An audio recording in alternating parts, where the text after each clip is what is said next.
My name is Clara Moore. I'm 42 years old and I work as a school counselor. It's not glamorous, but it's a job I'm proud of. Still, some nights I lie in bed wondering why I feel like I never truly mattered. The moment it all shattered? I was setting the table for Sunday dinner when my mother looked up and said, "Ethan's flying us to Alaska next week. Isn't he just amazing?" No one asked how I was doing. No one ever does. But the real breaking point came when I found a dusty folder in the garage, one that showed my college fund had been emptied to pay for Ethan's tuition. And the worst part? They never told me. Before I take you further into my story, I'd love to know where you're watching from. Drop your city in the comments, hit the like button, and subscribe if you've ever felt invisible in your own family.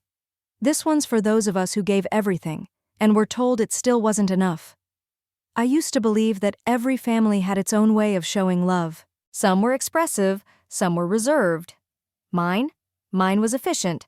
Love came through casseroles, reminders to wear sunscreen, and an occasional birthday card signed with a half-legible mom and dad. But even back then, I tried to convince myself it was enough. I live in a small apartment near the school where I work. The building's old, the elevator's temperamental, and the water takes a full minute to heat up. But it's mine. I've been a counselor for over 15 years. Kids trust me. Parents thank me. Teachers depend on me. I've walked teens through grief, bullying, self-doubt. Ironically, I've helped dozens of kids feel seen, even while I spent most of my life feeling invisible. My parents retired a few years ago. They used to run a little bakery down the street.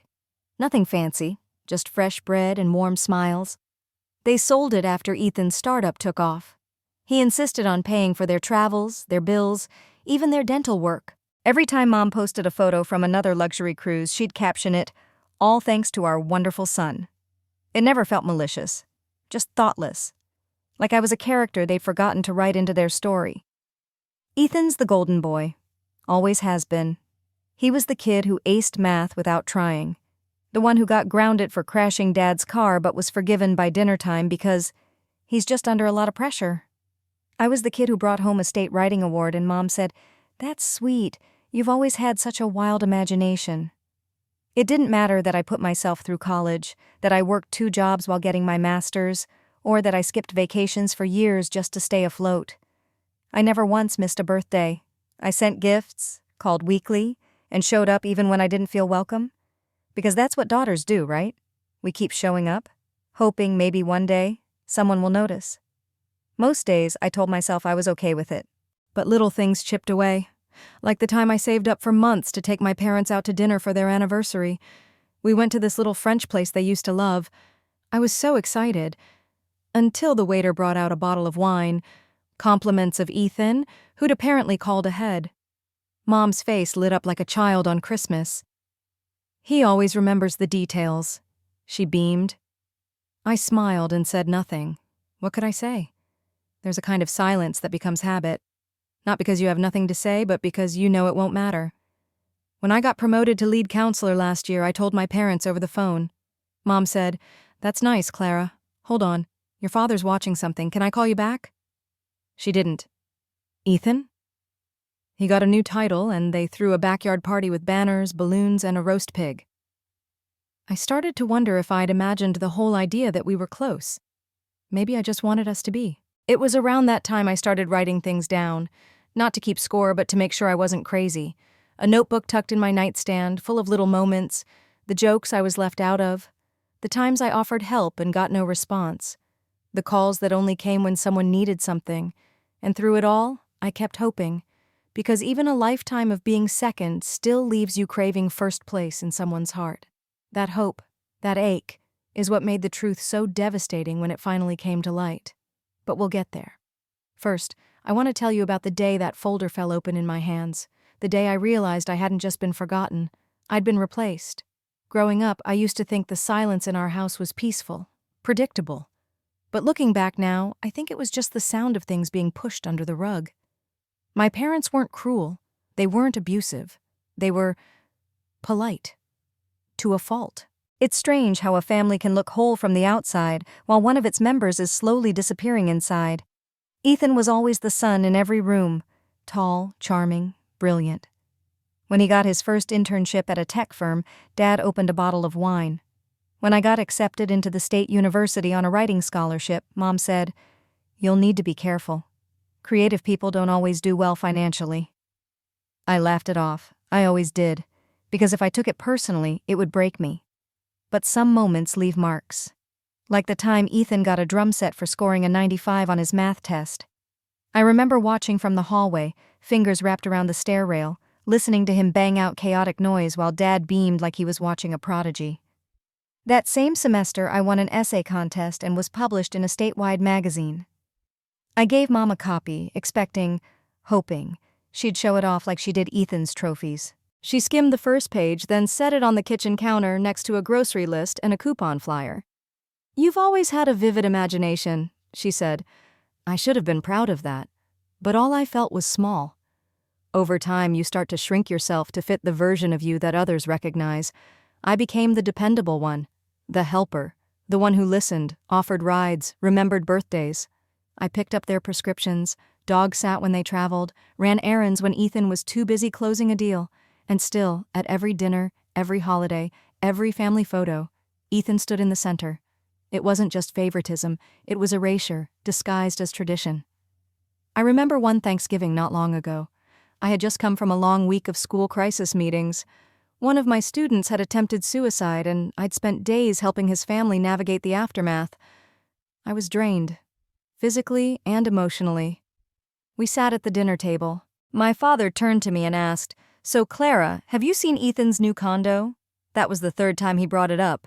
No one asked how my week had been. No one even noticed I hadn't touched my food. I excused myself, went to the bathroom, and just stared in the mirror.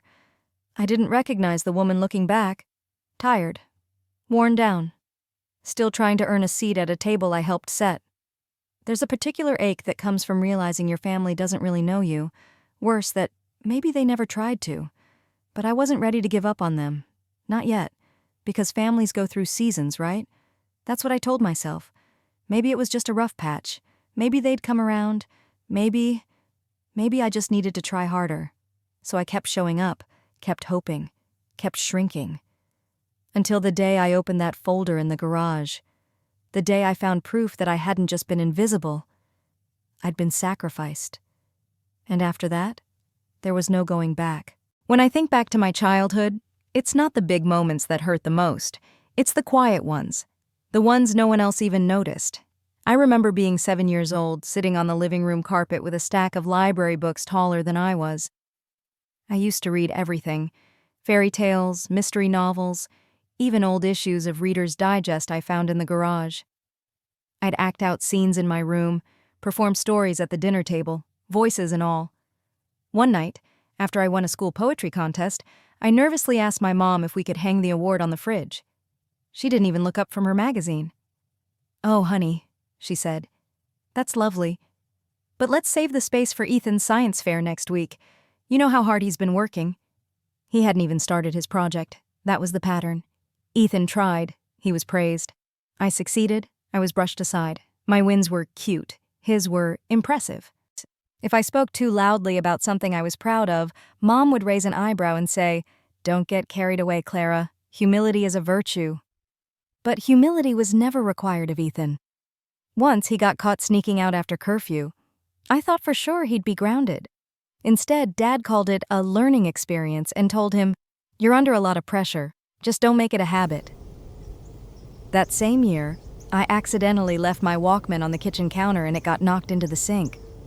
Mom didn't ask what happened. She just scolded me for being careless with other people's hard-earned money. I got grounded for a week. I'm not saying Ethan was a bad kid. He wasn't. He was charming, smart, and in many ways easy to love. But that charm came with a spotlight.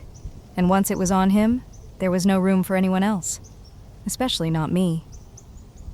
One Christmas, we both wrote letters to Santa. I asked for a used bike from the thrift store near our house. Ethan asked for a new gaming console that had just come out. It was expensive. Rare. Guess which one showed up under the tree? I remember staring at that box, wrapped in silver paper, watching Ethan tear into it while I held my secondhand paperback copy of Little Women and told myself it was fine, that I loved books anyway, that it wasn't a competition. But it always kind of was, wasn't it? And not because I made it one, because I was constantly being measured next to him. The thing is, I didn't grow up bitter. I grew up trying harder, trying to be helpful, trying to be kind, trying to be enough. I told myself I was the steady one, the grounded one, the one who didn't need attention to feel loved. But love isn't about who needs less. It's about who receives enough to feel whole, and I never did. Every small cut left a scar, each one easy to ignore on its own. But after a while, they added up, and they stayed with me. In the way I always offered to clean up first. In the way I apologized when someone else bumped into me. In the way I learned to disappear just enough to avoid being seen as too much. Years later, when I sat across from my own therapist and she asked me when I first felt invisible, I didn't have an answer. Because the truth is, I can't remember a time when I didn't. 2 months ago, my car made a sound I can only describe as a metal scream, right there in the middle of a parking lot. I was already late to a school conference and had 3 boxes of donated clothes in the back seat. I ended up pushing the car into a side street, sweating through my blazer, and calling a tow truck I knew I couldn't afford. The mechanic said it would take $1,200 to fix. I stared at the number on the estimate like it was written in another language. $1,200. I didn't have that kind of money lying around. I had rent. I had student loans. I had a cracked molar I'd been ignoring for 3 months because dental wasn't in my budget. I teach kids how to manage emotions and plan their futures, and yet, here I was, Googling cheapest way to get to work without a car while eating cereal for dinner. That same weekend, I went to my parents' house for dinner. We sat at the same oak table we'd had since I was 12. Mom brought out roast chicken and a bottle of wine, and Dad, like clockwork, asked, "Have you seen Ethan's new travel blog? He and Melissa are hiking glaciers in Alaska." Mom laughed and chimed in, "He surprised us with the trip, you know. First-class tickets and a private lodge. He said retirement should be done in style." She said it like it was a Hallmark movie. I smiled and nodded, like a good daughter. I didn't mention the cereal. I didn't mention the cracked molar. I certainly didn't mention the $1,200 repair estimate folded up in my purse like a bad secret. What would be the point? Even if I did tell them, it would somehow circle back to how Ethan always plans ahead, or how you've always been so independent, Clara. And that's the thing. I am independent. I've had to be. But independence doesn't mean immunity from exhaustion. It doesn't mean I never need help. It just means I stopped asking for it a long time ago. There was a moment during dinner, just a flicker, when I caught my mom's eyes lingering on my coat. It was worn thin, sleeves frayed at the cuffs. She didn't say anything, just turned away and refilled her wine glass. Ethan FaceTimed during dessert. They put him on speaker, of course. He was calling from some mountaintop, wind in his hair, Melissa giggling beside him. My parents lit up like Christmas trees. "Hey, superstar," my dad said. "We were just bragging about you." Bragging. Not talking, not sharing, bragging. Because Ethan was a trophy they could display. I was just the frame that held the background. Before the call ended, Ethan said, "I sent you guys a little something. Check your inbox." Later, Mom pulled out her phone and gasped, "Oh, Clara, he's flying us to Napa next month. He says we deserve another break." She turned to me with the same bright smile she'd used when I was 8 and brought home a scribbled crayon drawing. "Isn't he thoughtful?" I felt the weight of $1,200 in my purse. I felt the raw edge of a tooth that ached every time I bit into something cold. I felt the silence pressing against my chest. I said yes. I said, "He really is." Because what else was I supposed to say? That I was proud of my brother but tired of being invisible? That I was happy for them but drowning in my own quiet emergencies? That I was starting to wonder if they'd even notice if I stopped coming around? No. I just smiled, cleared the dishes, and drove home in a borrowed car that reeked of old takeout and someone else's sadness. It started with a box labeled Xmas lights. I was helping Mom clean out the garage that Saturday. She'd recently mentioned wanting to declutter, which in her world meant Clara would do the lifting while she stood by with a clipboard. I didn't mind. It felt like something we could do together, like old times. I thought, maybe this was progress. The garage was musty and packed to the ceiling. Boxes from the bakery days, old toys, forgotten furniture. I was elbow-deep in dust when I pulled down a crate that rattled differently than the rest. "Not lights," I mumbled. Inside were old files, tax returns, bank statements, folders full of faded ink and paper that had been brittle for years. I was about to shove the whole thing aside when a manila envelope caught my eye. College Fund CLARA was written in thick black Sharpie, slightly smudged with time. I froze. I'd forgotten that fund even existed. My parents used to talk about it when I was little, back when bedtime stories still included dreams of Ivy League schools and bright futures. I sat on the cold concrete floor, cross-legged, and opened the envelope.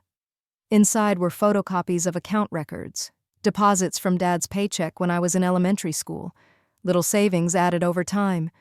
There was even a note from my mother dated 1993. For Clara's future, no matter what. I felt something warm flicker in my chest. For a second it felt like love, until I turned the page. There it was. A withdrawal slip from 2004, amount $42,000. From Clara Moore College Fund to Ethan Moore University Enrollment. I reread it 3 times. The air seemed to leave the garage. My hands went numb. I flipped through the rest. Confirmations, receipts, even a thank you note from the admissions office addressed to my parents, congratulating them on their son's enrollment. No explanation, no apology, just paperwork. I sat there in stunned silence, staring at numbers that once represented my future. Back then, I thought the reason I'd taken out loans was because the fund had fallen short. Tuition was expensive. Maybe the market crashed. Maybe there had been some emergency. That's what I told myself when I was working nights in college, microwaving ramen in a shared dorm room and wondering how long I could put off buying textbooks. Turns out there was an emergency. It just wasn't mine. I felt something tighten in my throat, and for a moment I thought I might throw up. But nothing came. No tears, no rage, just that hollow kind of pain, the kind that sits deep in your chest and hums like an old refrigerator you can't unplug. I held the folder in my lap and thought about every overdraft fee I'd paid, every shift I picked up at the campus library, every time I skipped dinner to afford ink cartridges and class materials. They let me believe I just had to work harder, that I was strong, that I was capable, and maybe I was. But they never told me that my struggle had been a choice they made for me. Worse, they never gave me a say. I stood up slowly, knees cracking, and closed the folder like it might bite me if I held it too long. I didn't say anything to Mom, who was fussing over an old lamp across the garage. I just tucked the envelope under my arm and walked into the house. That night, I lay in bed with the folder next to me. I couldn't bring myself to open it again, but I also couldn't put it away. Because for the first time in my life, I didn't feel just forgotten. I felt betrayed. It was a Thursday evening when I stopped by my parents' house to drop off some old baking trays Mom said she wanted back. Nothing dramatic. I wasn't planning to stay long. I'd barely spoken since the folder incident, and I wasn't sure what to do with the weight of what I'd found. The lights were on. The front door was slightly ajar like it always was when they were expecting someone. I stepped inside, calling out, "It's just me!" No answer. I figured they were out back or upstairs, so I walked toward the kitchen to leave the trays on the counter. But as I passed the dining room, I heard voices. Low, animated, familiar. I paused. It was my mother's voice first. That clipped tone she used when she was focused but trying to sound pleasant. "Now, Ethan, the reception won't plan itself. We'll take care of the invitations and seating chart, but Clara should handle the food coordination and guest gifts. It's time she learned to pitch in." Ethan laughed, soft but awkward. "You really think she'll want to be that involved?" Dad chimed in. "She won't complain. Clara's always been dependable. Just give her a list. She'll figure it out." Then Mom again. "She's not exactly the face of the family, but she can be useful." I stood completely still. I don't know why I didn't walk in right then. Maybe because I wanted to hear everything, unfiltered. Maybe because I couldn't move. My feet felt like they'd grown roots into the hardwood floor. Ethan, bless his clueless heart, actually tried to protest. "I don't want to put her in an awkward position," he said. "She didn't seem too thrilled the last time we talked." "She's just sensitive," Mom replied. "She always has been. Honestly, if she put half as much energy into this family as she does her job, we wouldn't have to walk on eggshells every holiday." Sensitive. That word again. I've been called sensitive my whole life, like it was a flaw. As if noticing when I'm being sidelined was some kind of personal weakness. As if having feelings about being taken for granted was excessive. I backed away slowly, careful not to let the floor creak. My heart was pounding in my ears. My mouth had gone dry. They weren't saying these things in anger. There was no fight, no tension, just casual logistical planning like discussing grocery lists or paint colors. They didn't see me as part of the celebration. They saw me as a staff member, a behind-the-scenes helper who'd show up, stay quiet, and do what was asked. Not once did anyone say my name with affection. Not once did anyone ask, "Do you think Clara's okay?" I walked back to the front door in a daze. My hands were shaking. I left the trays on the porch, didn't even ring the bell. Just got in my car and sat there for 10 straight minutes before starting the engine. That night, I didn't sleep. I kept replaying their voices in my head, the way they assigned me tasks like a wedding planner they forgot to pay. The word useful repeated itself like a drumbeat behind my eyes. Useful. Not loved, not wanted, just convenient. I thought the worst pain came from being forgotten. But I was wrong. The worst pain comes from being remembered only when you're needed. And in that moment, something inside me cracked. Not loudly, not dramatically, but deeply. Like a quiet fracture in the foundation that would eventually bring the whole house down. There's a moment, just before you decide to speak up, when your whole body warns you not to. That Sunday morning, I sat at my kitchen table with a cup of coffee I couldn't taste, and a spiral notebook filled with crossed-out sentences. I'd been trying to write down what I needed to say, what I deserved to say, but every time I got close, a little voice in my head would whisper, "Don't make things worse." It was the same voice I'd been trained to obey my whole life. Be nice, be grateful, be quiet. But I wasn't quiet anymore. I was done swallowing things just to keep the peace. Especially when that peace only seemed to matter if I stayed invisible. I sent the group text that afternoon. "Dinner's on me Tuesday. I made a reservation. Just the 4 of us." Simple. Neutral. I didn't want to give anything away. Mom replied with a thumbs up. Dad followed with, "Ethan's in town. Perfect timing." Of course he was. The restaurant I chose wasn't fancy, but it was quiet. A small family-owned Italian place tucked away behind a florist shop. It had white tablecloths and candles and a menu that hadn't changed in 10 years. I knew the hostess by name. I needed that comfort, that small sense of control. I arrived early, not to prepare, just to breathe. I sat at the far end of the table, facing the door, fingers tracing the rim of my water glass. In my bag was a folder, the same one I'd pulled from the garage. I hadn't added anything to it, just kept it close like a talisman. At 6:17, they arrived together. Mom was in pearls. Dad wore his usual cable knit sweater, the kind that made him look warmer than he really was. Ethan looked like he'd just stepped out of a startup investor pitch, tailored blazer, watch that cost more than my rent. They smiled like everything was normal, like we were a happy family having a casual night out. Small talk began immediately. How busy the restaurant seemed, how great Ethan looked, how Napa had been just divine. No one asked why I'd invited them. No one noticed my hands were shaking. Once the drinks arrived, I took a breath and reached for the folder. "I need to talk to you," I said. My voice didn't waver. Not this time. They quieted. My mother gave a curious smile, the kind she used when someone was about to embarrass themselves at a baby shower. "What is it, sweetheart?" I placed the folder in the center of the table and opened it. "I found this in the garage last week." 3 pairs of eyes stared down at the paperwork. I watched the shift. Confusion, then recognition. Dad blinked hard. Mom's lips pressed into a straight line. Ethan looked genuinely lost. "This," I continued, "is the college fund you started for me. And this," I tapped the page, "is the transfer you made to pay for Ethan's tuition." Mom opened her mouth, but I raised a hand. "I'm not here for an explanation. I already know what happened. What I want you to understand is what it meant." Silence. I spent years wondering why things were always harder for me, why I had to take out loans, work night shifts, skip meals to make rent. I thought maybe I'd just mismanaged. Maybe I wasn't smart enough, strong enough, lucky enough. My voice cracked just once. But it wasn't any of that. It was a choice. You chose him. Ethan leaned in, frowning. "Clara, you didn't know. I get that. This isn't about you, not completely." I looked directly at my parents. "You used my future to secure his. And you never told me. You let me believe I was just unlucky."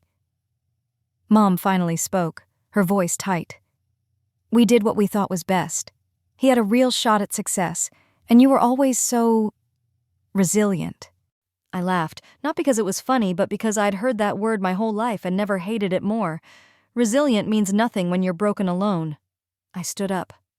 I'm not doing this anymore. I won't be attending the wedding, and I won't be your backup plan, your helper, your convenient afterthought. They all stared at me. I smiled. For once, I'm choosing me. Then I picked up my bag, walked out of the restaurant and into the night air that felt just a little bit lighter than it had in years. The moment I finished speaking, the table went dead quiet. You could have heard the clink of a fork from across the restaurant if anyone had dared to touch their food. My mother blinked rapidly, like she was trying to make sense of what had just happened. My father leaned back in his chair, his expression unreadable, somewhere between discomfort and defensiveness. Ethan looked like a deer caught in headlights. I stood there for a second longer, just in case they had something meaningful to say. They didn't. Finally, Mom cleared her throat and said, "Clara, I think you're being a little dramatic." There it was, the old standby. I smiled tightly. "You would." She looked genuinely confused, maybe even offended. "I don't understand why you're so upset. We did the best we could with what we had." "You had enough," I replied. "You just didn't have it for me." Dad jumped in, voice slightly raised. "That's not fair. We supported you too. We came to your high school graduation, didn't we?" I stared at him. "Once. You left halfway through my speech because Ethan had a job interview the next morning." No one responded. Then Ethan finally spoke. "Clara, I swear I had no idea about the fund. If I had known—" He trailed off. His words were genuine, and I didn't doubt him. Of all three of them, Ethan had always been too wrapped up in his own world to notice the sacrifices being made on his behalf. That didn't excuse it, but it helped explain it. I softened my tone. "This isn't just about the money, Ethan. It's the silence, the lies by omission, the fact that no one ever thought I might deserve honesty or respect." He nodded slowly. "You're right. I don't know what to say." "For once, you don't have to say anything," I said. "Just let it sink in." My mother was still holding her wine glass, but now her fingers trembled. She looked down at the folder like it was something venomous. "I don't remember it that way." Of course she didn't. People rarely remember the moments they hurt you. That's the thing about emotional wounds. They're invisible to everyone but the person who carries them. I took a breath and stepped back from the table. "I want you to hear me clearly," I said, steady and slow. "I am done playing the support role in this family. I am not your wedding planner.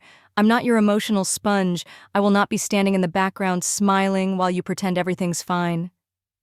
"But your family," Dad said. It was the kind of protest that came more from habit than belief. I looked him in the eye. "Family isn't just about blood. It's about behavior." They looked at me like I'd just committed some unthinkable betrayal. But for once, I didn't flinch. I didn't apologize. I didn't rush to fill the silence with reassurances to make them feel better about how I was treated. I simply gathered my things. "I won't be at the wedding," I said as I picked up my bag. "And I won't be available for any last-minute favors. You'll have to figure it out without me." Mom opened her mouth again, probably to call me sensitive or selfish or some other word that makes a woman feel small for protecting herself. But I was already walking toward the door. As I stepped outside, the air hit my face like a wave of truth. Cool, sharp, bracing. For the first time in a long, long while, I wasn't playing the role they wrote for me. I was rewriting the script, and even though I didn't know what the next chapter would hold, I knew one thing for certain. It would be mine. The silence after confrontation is always louder than the confrontation itself. I came home from the restaurant that night and didn't turn on the lights. I just stood in the middle of my living room holding my keys like I'd forgotten how to put them down. The quiet pressed against me from all sides, thick and still, like fog that had crept inside with me. I didn't cry. That surprised me. I thought I would. But there was nothing left to squeeze out. I'd said what needed to be said. For once I hadn't swallowed the words. I hadn't softened the truth. I had drawn the line. And yet, the ache didn't go away. If anything, it sharpened. Because the truth is, even when you walk away from a toxic pattern, part of you still grieves the version of the relationship you wished had existed. I sat on the couch, pulled my knees up to my chest, and just sat there, staring at nothing, listening to the refrigerator hum and the occasional car passing outside. My phone was on the coffee table, face down. No missed calls, no messages. Not from my mother, not from my father, not from Ethan. I told myself I didn't expect anything, but of course I did. Even a crumb, a pause, a text that said, "We heard you," or even just, "Are you okay?" But nothing came, and that nothing said everything. The next day, I went to work like normal, put on my work cardigan, smiled at the kids in the hallway, helped a student draft a college application essay about resilience. That word again, resilience. It clung to me like a label I hadn't asked for. Later that evening, I made tea and curled up in my favorite armchair, the one by the window that catches the last bit of sunlight. I opened a podcast, one my friend Susan had recommended months ago. I hadn't listened to it then. I wasn't ready. It was about family roles, specifically the golden child and the forgotten child. The host spoke gently, but directly, like she was sitting across from me instead of through a screen. She said, "In some families, love becomes conditional. The golden child is rewarded not because they are better, but because they represent the parent's idealized image. Meanwhile, the other child, the quiet one, the reliable one, is expected to accommodate, to adjust, to absorb, until one day they stop." I paused the episode. It was like someone had followed me around my entire life and written a script just for me. I wasn't crazy. I wasn't imagining the imbalance. I wasn't being dramatic. I had simply been playing a role I never auditioned for. Later that night, I called Susan. She was the kind of friend who answered with "What's wrong?" instead of "Hello." She always knew. I told her everything. The garage, the file, the dinner. And she listened. She didn't say, "At least," or "They meant well," or "Families are complicated." She said, "I'm so sorry, Clara. That was never okay. None of it." And something about hearing that, just that, let me exhale for the first time in days. We talked until midnight, laughed a little, cried a little, shared stories about our parents, our ghosts, our survival mechanisms. Before we hung up, she said, "You've always been the strong one, but strength doesn't mean staying in places that break you." That stayed with me. After the call, I sat in bed and wrote in my journal. I didn't write about them. I wrote about me, what I liked, what I needed, what I deserved. And I made a promise to myself. I wouldn't go back to pretending, not even to keep the peace, especially not to keep the peace. The thing about having a best friend like Susan is that you never have to explain the backstory. She's lived it with you, piece by piece. She's seen the missed calls, the forced smiles, the polite but painful family dinners where you laugh at jokes that make you feel small. The day after the dinner, she showed up at my apartment with 2 coffees and a grocery bag full of snacks I didn't ask for, but definitely needed. She took one look at my face and said, "Okay, let's talk." We sat cross-legged on the living room floor like we were back in college. No distractions, no performances, just the truth. "I feel like I burned a bridge," I said quietly. Susan sipped her coffee. "Clara, that bridge was already on fire. You just stopped pretending the smoke was incense." I laughed, but it came out shaky. "You know what's funny? I keep thinking I should feel lighter, like I should feel proud of myself for finally speaking up. But all I feel is hollow." She nodded. "That's because you've spent your whole life making space for everyone else. Now you're standing in the middle of your own life and it feels empty." That hit hard. I told her about the podcast, the words about the forgotten child, the golden image, the years I spent being dependable, quiet, grateful. I told her how I thought being good would eventually be enough. Susan didn't interrupt. She let me speak until my voice got tired. Then she said, "You've always been the stable one, Clara. But stability isn't the same as peace. You don't owe anyone your silence just because they relied on it." We sat with that for a while. I reached over and grabbed a pen from the coffee table. I started scribbling on the back of a grocery receipt. "What are you doing?" she asked. "I don't know, just making a list." "Of what?" "Things I was never allowed to say out loud." I wrote, "I'm tired of pretending I'm okay when I'm not. I hate that I was always the second thought. I wish someone had fought for me just once." I deserve to be seen. Susan leaned over, read the list, and nodded. "Keep going." So I did. By the end of the hour, the receipt was full. I wasn't sure what I was going to do with it. Frame it, burn it, tuck it in a drawer. But it felt important just to let the words exist somewhere outside my chest. Later that night, I found myself staring at an old photo on my bookshelf. It was from Ethan's high school graduation. We were all there, Mom in a floral dress, Dad in his usual khakis, Ethan holding his diploma like it was a golden ticket. I was standing at the far edge of the frame, half smiling, slightly out of focus. That picture used to make me sad. Now it made me angry. Not the loud, dramatic kind of anger, but the quiet kind. The kind that simmers under the surface and sharpens your vision. The kind that lets you say, no more. I took the photo down, slid it out of the frame, and placed it gently in a box under my bed. Then I printed out one from my birthday last year, me, Susan, and 2 other close friends, laughing around my tiny kitchen table with wine glasses and pizza boxes and absolutely no pretense. I put that one in the frame instead. It didn't change the past, but it changed what I saw when I looked forward. That night, I wrote one last line at the bottom of the receipt. I get to decide what family means now, and for the first time in a long time, I believed it. It was a Wednesday evening when Ethan showed up at my door. I hadn't spoken to him since the dinner. No calls, no texts, just a heavy, echoing silence that felt strangely familiar between us. So when the doorbell rang at 7:42 p.m., I assumed it was a neighbor, maybe someone selling solar panels or collecting signatures for a ballot measure. It wasn't. I opened the door, and there he was, my brother, in a gray hoodie and jeans, holding a paper bag like he was making a peace offering. "I brought tacos," he said. Tacos, not flowers, not some long-winded apology text, just tacos. I didn't invite him in right away. I stood there, unsure. I watched him shift awkwardly on the porch, eyes darting down to his shoes like a kid outside the principal's office. Finally, I stepped aside. He walked in quietly, placing the bag on my kitchen counter. The smell hit me instantly.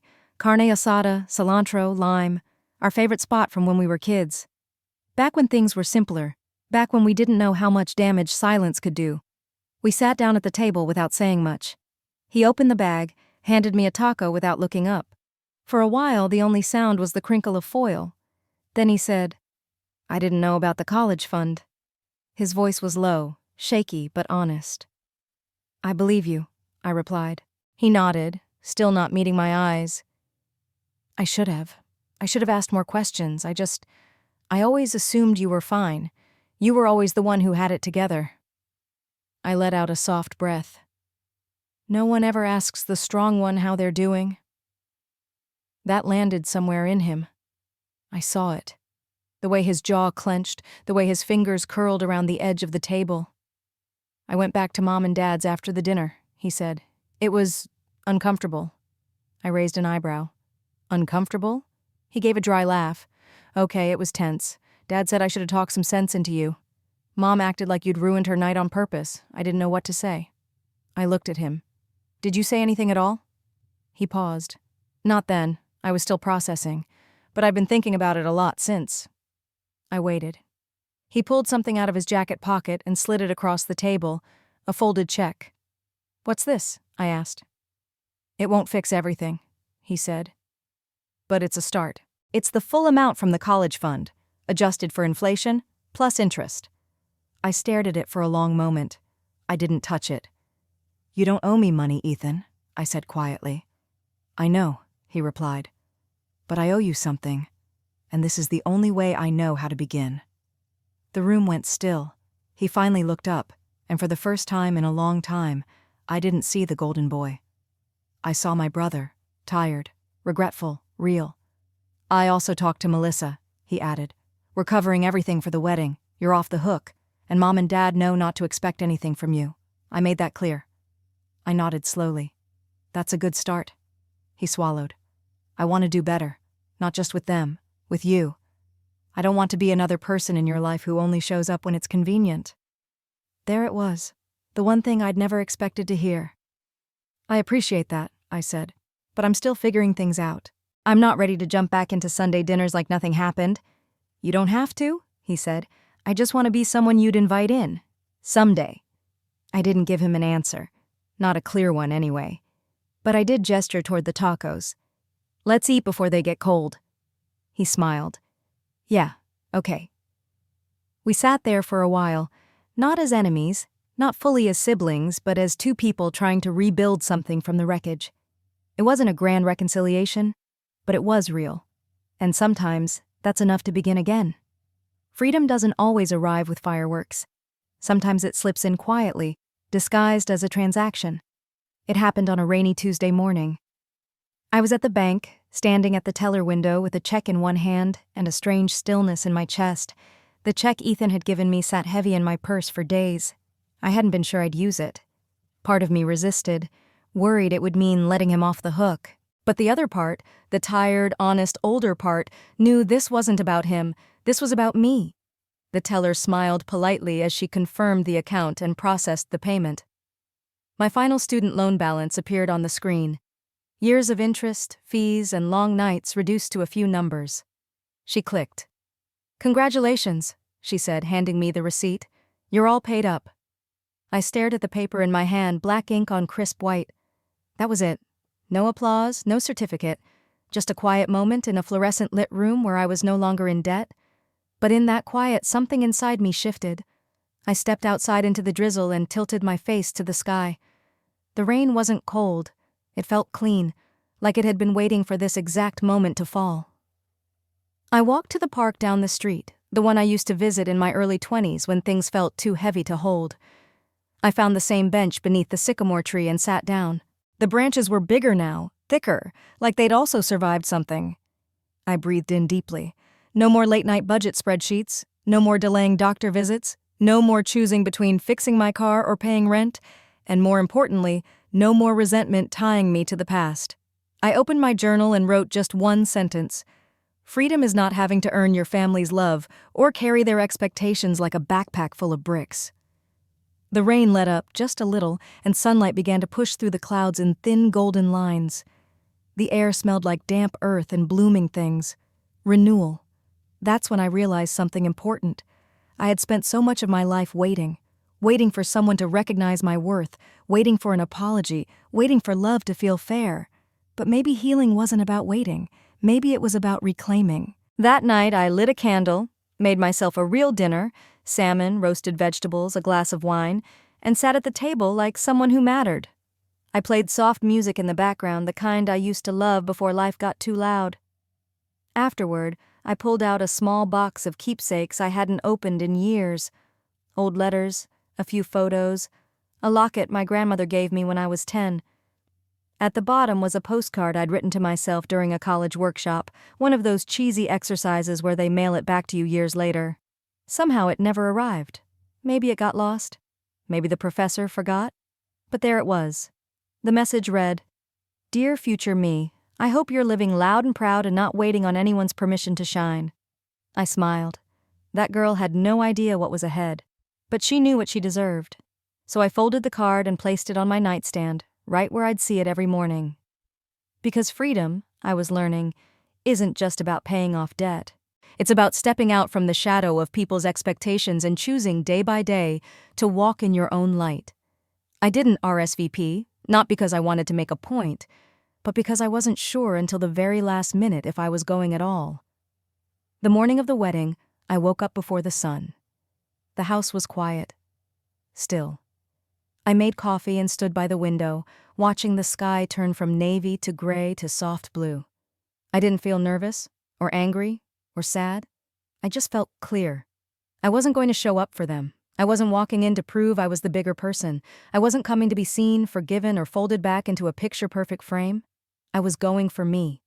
Not because I owed anyone a performance, but because I finally understood I didn't need to hide. At 11, I pulled a soft blue dress out of the back of my closet. It wasn't flashy, but it fit like comfort. The color reminded me of calm oceans and open skies. I curled my hair just a little, put on the silver earrings I bought years ago, and saved for something special. Apparently, that something special was walking into a room where I once would have made myself small, and doing it tall, silent, and sure. The ceremony had already started by the time I arrived. I slipped in through the back, quietly, unnoticed. The venue was beautiful. White chairs, flowers in soft pastels, string quartet in the corner. Everything about it said storybook. I didn't sit. I stood near the back, hands folded in front of me, watching from a distance. Ethan looked handsome, nervous in a way I recognized. Melissa was glowing, and I meant that. I didn't feel envy or bitterness, just a strange kind of peace. like I had finally taken off shoes that never fit me. After the vows, people moved into the reception hall. That's when someone noticed me. My mother. She was walking toward the photo area when she saw me standing by the garden gate. Her expression shifted in that way I knew so well: surprise, calculation, then the face she wore in public. She crossed the lawn, wineglass in hand. "You came," she said, smiling like we were friends. "I did." She looked me up and down. "You look nice." I nodded. "Thanks. I'm not staying long. Just wanted to offer my congratulations and leave on my terms." There was a beat of silence. Then she said, "We're taking family photos in a bit. You should be in them." I smiled politely. "I'm not here for pictures." She blinked, caught off guard. "But your family?" I held her gaze. "I'm Clara. I'm your daughter. But I'm not an accessory you bring out when the lighting is good." Her mouth opened slightly, then closed. "I'm here because I chose to be," I continued.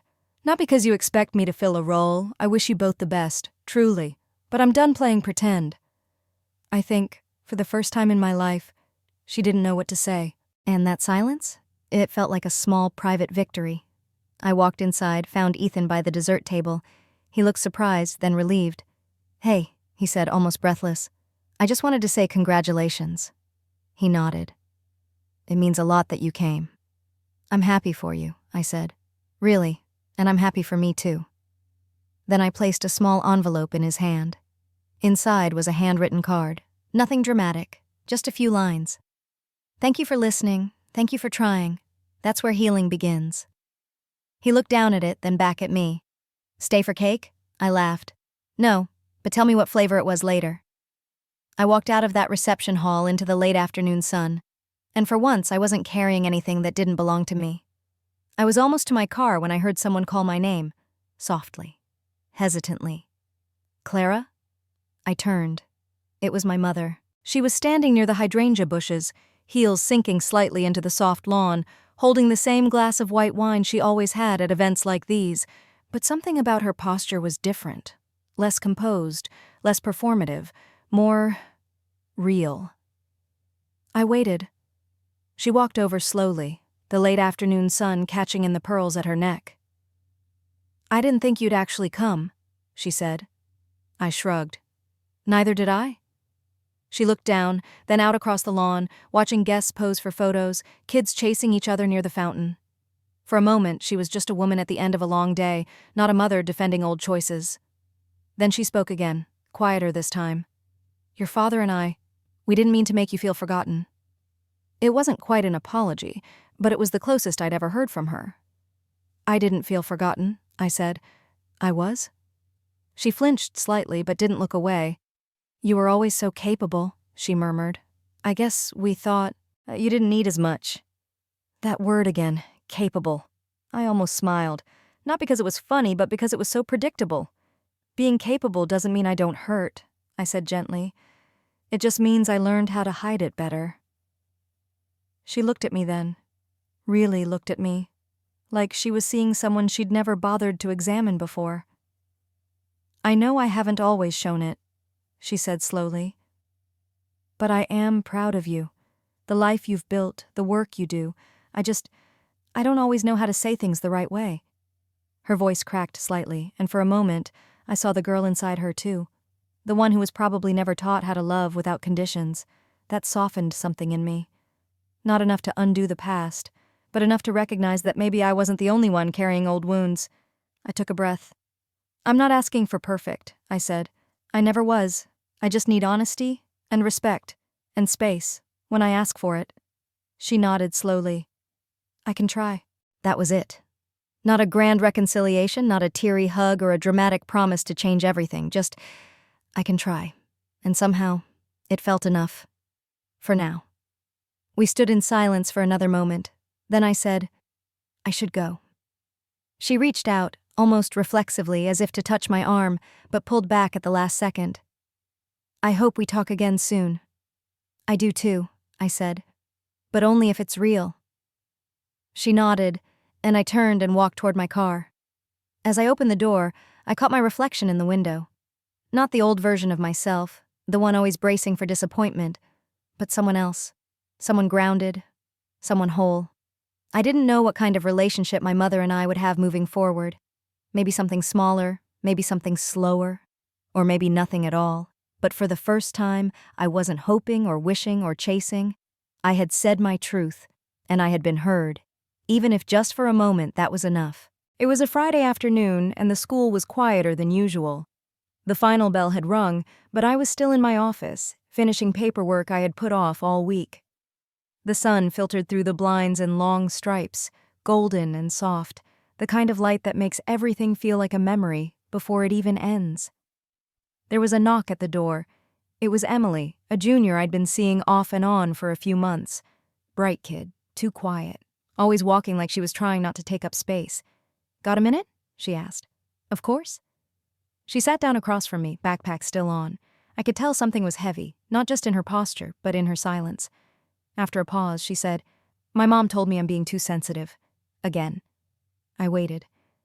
I tried to tell her that what she said hurt, but she just laughed and said I always make things harder than they are. Her voice cracked, but she didn't cry. I leaned forward. "Do you believe that? That you make things harder?" She shook her head, then shrugged. "I don't know, maybe.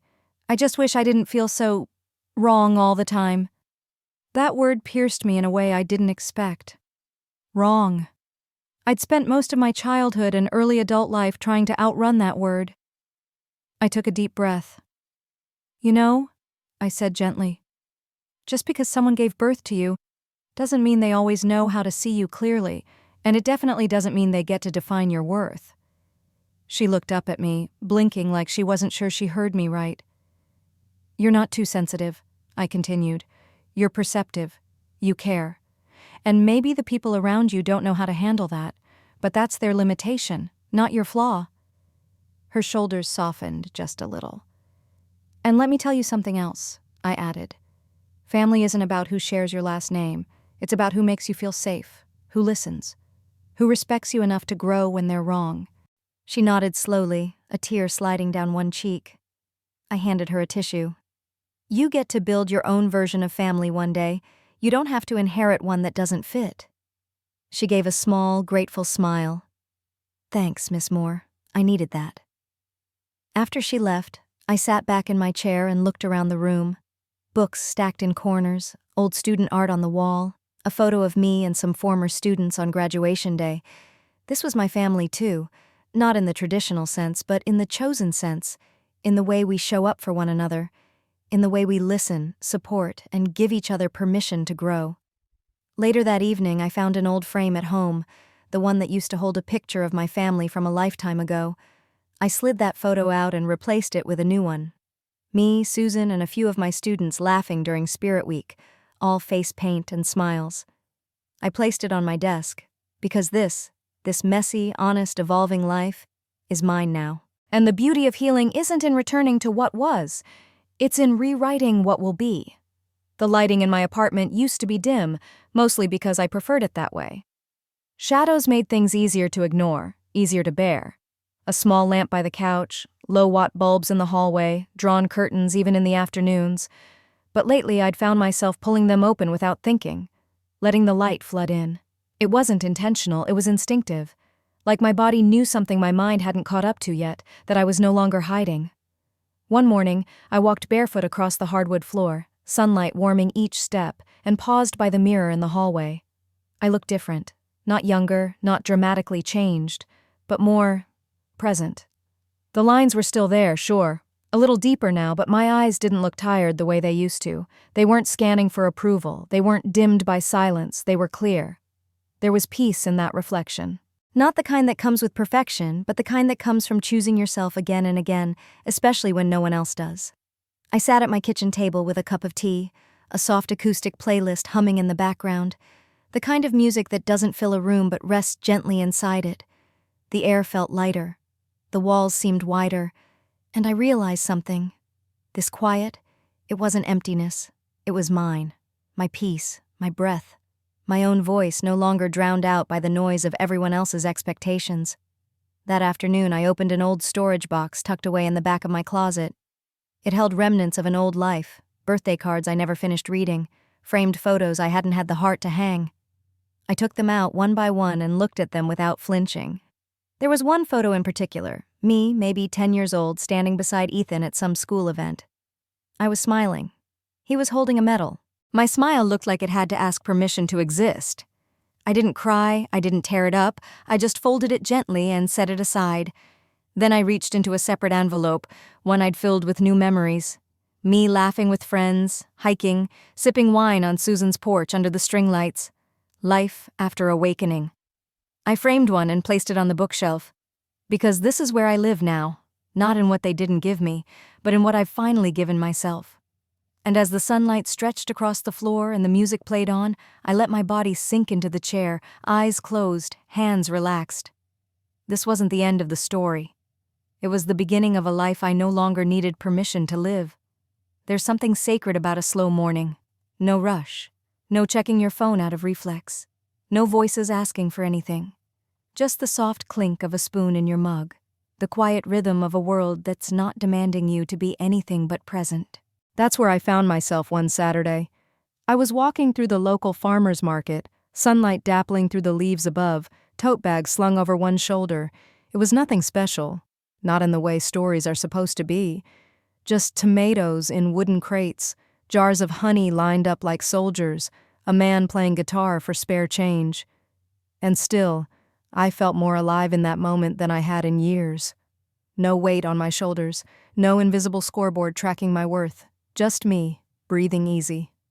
I stopped at a booth selling handmade candles and spent 5 full minutes smelling every single one before settling on lavender and cedar. The woman behind the table smiled like she saw something in me, something quiet and steady and whole. And maybe I was beginning to see it too. Afterward, I wandered to the edge of a nearby park and found a bench under a blooming dogwood tree. The wind was light, carrying the scent of cut grass and the soft chatter of children playing nearby. I pulled out my journal and flipped to a fresh page. At the top, I wrote one question. What does freedom feel like today? And then I answered it, line by line. It feels like warm sun on my shoulders. It feels like laughter that isn't forced. It feels like saying no without guilt. It feels like silence that doesn't echo with shame. It feels like space. It feels like breath. It feels like mine. Later that day, Susan picked me up and we drove out to the lake. No plans, just time, just sky. We kicked off our shoes and let our feet sink into the cool water, jeans rolled up to the knees like teenagers playing hooky from the lives we'd once taken so seriously. She looked over and said, "You seem different lately." "Lighter," I offered. "Stronger," she added. We didn't talk about my family that day. Not once. Not because we were avoiding it, but because the story had shifted. I wasn't the wounded one anymore. I was the woman who had walked through fire and come out quieter, softer, but unburned. That night, as I stood in front of my bathroom mirror, washing off the sunscreen and lake water, I caught my reflection in a way that stopped me. There I was. No makeup, hair a little wild from the breeze, a smudge of dirt on my ankle. And still I looked beautiful. Not the kind of beautiful that waits for someone else to confirm it, the kind that comes from within, from clarity, from boundaries, from finally understanding that wholeness is not something someone else grants you. It's something you return to piece by piece every time you choose yourself. As I turned off the lights and climbed into bed, a familiar voice crept in, the one that used to say I wasn't enough. But tonight I didn't listen. I smiled into the dark and whispered back, "I am now. If you've made it this far, maybe you've lived some version of my story. Maybe you were the quiet child, the responsible one, the one who didn't cause trouble because you knew no one had space to hold yours. Maybe you were the sibling always told to be strong, while someone else got to be the golden one. Or maybe you were the grown adult, sitting in your car after a family gathering, staring at the steering wheel and wondering, why do I always feel like the outsider in a place that's supposed to feel like home? I see you. I've been you. And here's what I've learned. You don't have to keep performing to earn love. You don't have to keep shrinking yourself to keep the peace. You don't have to keep showing up for people who only notice your absence, not your presence. What you do deserve is a life where your worth isn't constantly up for debate. You deserve to set boundaries without apology, to walk away from what hurts, even if it's wrapped in the language of family, to heal on your own terms. For years, I thought forgiveness meant inviting everyone back in. Now I know that sometimes forgiveness looks like distance. Sometimes it looks like choosing peace over proximity. Sometimes it looks like letting go, not out of bitterness, but because you finally understand your own value. And healing? It's not a straight line, it's a spiral. It circles back. Some days you'll feel like you've moved on, only to find yourself back in the memory of a Sunday dinner where no one asked how you were doing. That's okay, that's part of it. But over time, those memories stop having power. They become chapters, not your entire story. I've started to write new ones. Chapters filled with chosen family, with laughter that doesn't sting, with silence that feels like rest, not rejection. And the best part? I'm not waiting for anyone to write them for me. I get to hold the pen now. So if you're sitting in your own silence tonight wondering if it's okay to step away from people who don't see you, let me be the voice that says yes, it's okay.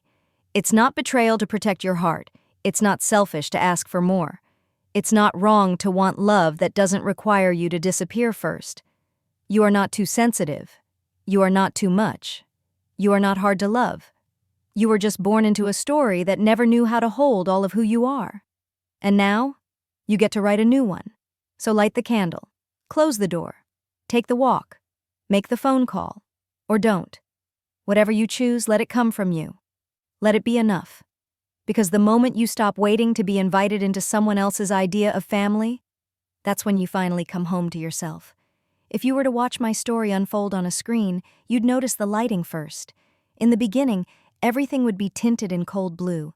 Not dramatic, just subtle enough to feel distant.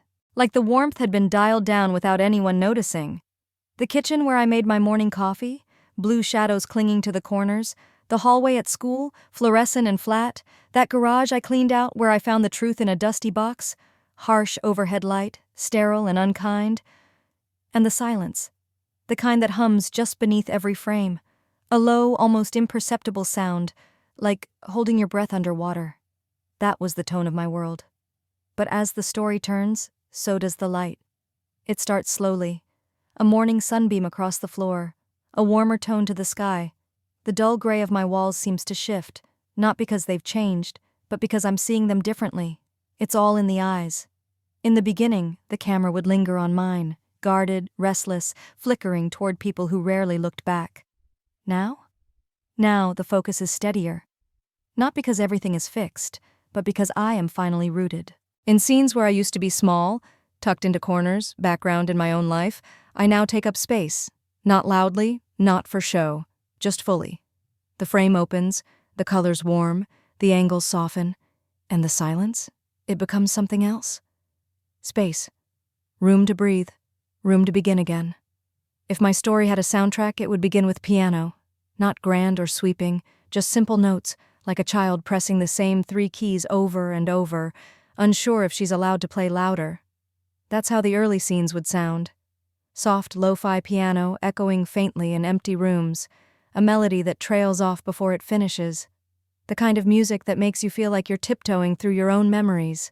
It would play in the background as I listened quietly during family dinners, as I packed lunches in silence, as I scrolled through Ethan's highlight reel on Facebook, wondering where I had gone wrong. But something changes as the story unfolds. The music shifts. It's subtle at first, a chord that lingers a little longer, a beat that doesn't apologize for taking up space. Then comes the gentle rhythm of acoustic guitar, raw, honest, like someone singing in a room with no one else there but herself. That's the sound of healing.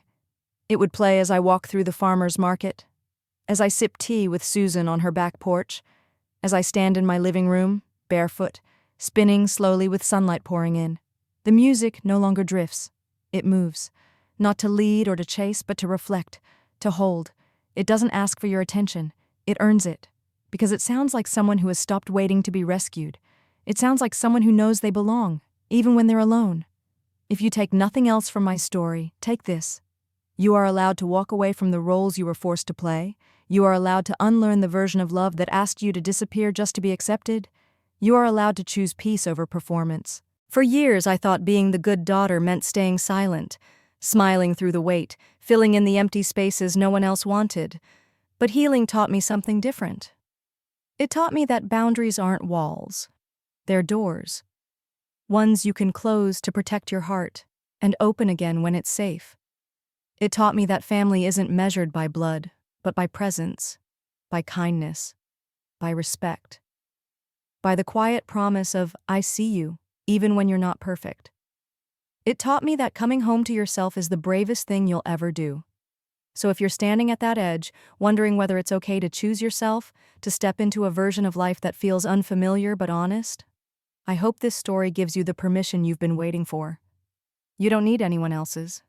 You never did. Now, I'd love to hear from you. Have you ever had to walk away to find your voice? Have you ever had to build your own version of family? Drop your story in the comments. Someone else might need to hear it too. And if this story resonated with you, even in a quiet, private way, tap the like button, subscribe, and share it with someone who's still trying to find their way home. You're not alone, and your healing matters. Always.